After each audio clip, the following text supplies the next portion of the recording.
just giving yourself some space and just saying, look, it's the first step probably is just recognizing that, you know, you kind of, it's okay to feel a bit scared and uncertain and actually coming to terms with those emotions is a really good idea. But as you said, it's easier said than done, isn't it? Because it's really hard.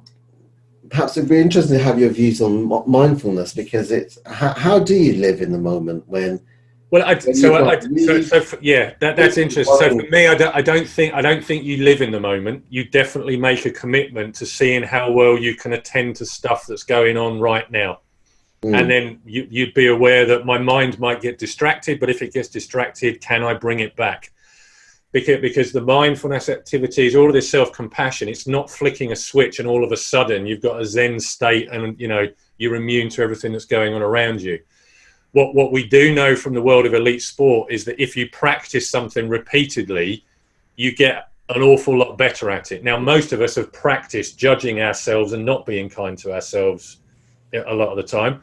And we've practiced, you know, thinking other people are acting differently to us.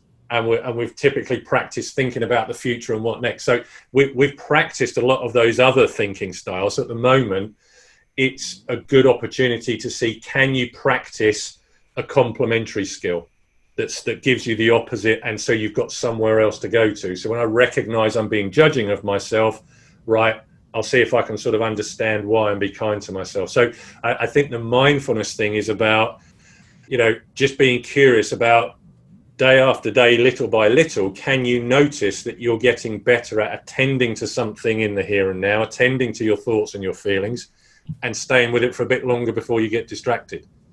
And then if you do start thinking about the future and the uncertainty, do you find it a little easier to bring it back to, okay, but what was I in the middle of? What am I doing for today? And just having that conversation. I talked to some of the athletes in the past about having a thought trampoline. So in your head, get the image of a thought trampoline that's going to sit next to something that you know is typically where your brain goes that isn't always that helpful. So let your brain go there, but it's going to have a trampoline next to it to kind of bounce it back into the here and now. And again, but it's just the practice. Many of us have got the preference to focus on the future first and work backwards.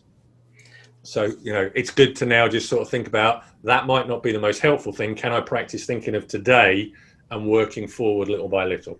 I thought trampoline is a good idea, actually, because it allows you to acknowledge your worries and your concerns, but then brings you back to the present.